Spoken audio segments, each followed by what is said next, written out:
Hey guys, oh man, what a great response I got last week on my first one. So I figured, hey, let's keep this thing going.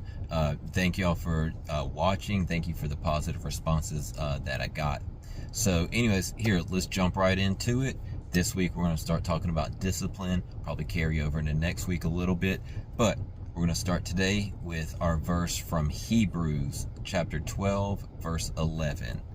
For the moment, all discipline seems painful rather than pleasant, but later it yields the peaceful fruit of righteousness to those who have been trained by it.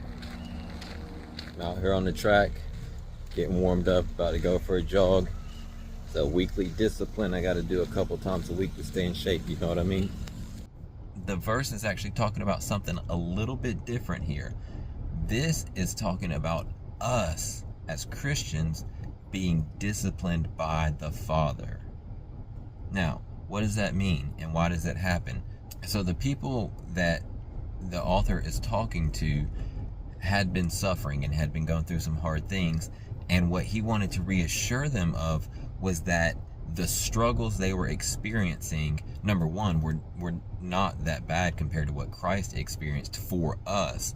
But number two, he was kind of trying to show them that the endurance that they were building, the strength that they were cultivating because of their struggles, was actually from the Father. He was disciplining them, and the development that they would be gaining was righteousness itself.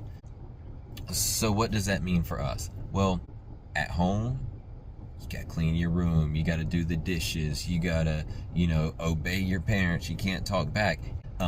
That is being disciplined or getting disciplined by someone else. Now, with that being said, right now, as you're playing soccer, as you're on a team, the main source of your discipline is coming from your coach.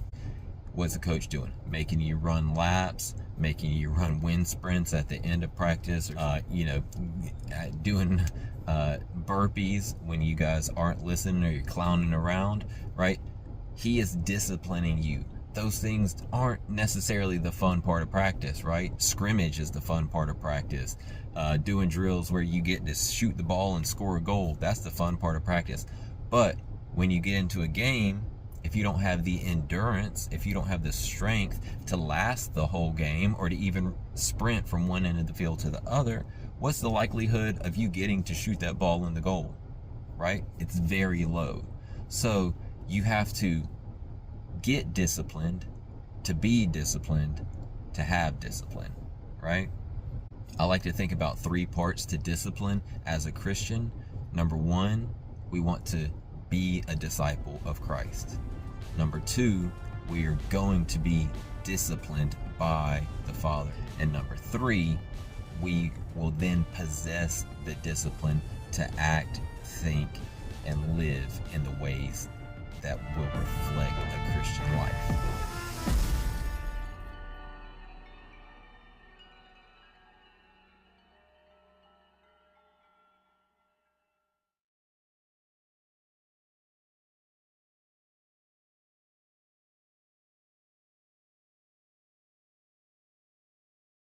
Something I thought about on my run was that it was dusk. It was going from daytime to nighttime.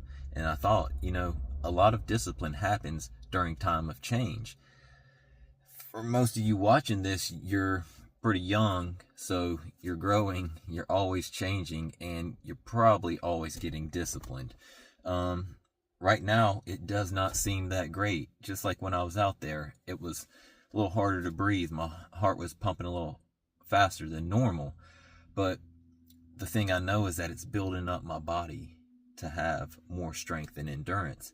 And the same thing's going on with you. You're being disciplined by your teachers, your coaches, your parents, by God himself, so that as you get older and when you're older, you will have more endurance and more strength and more self-discipline to be able to live in his kingdom and dwell appropriately.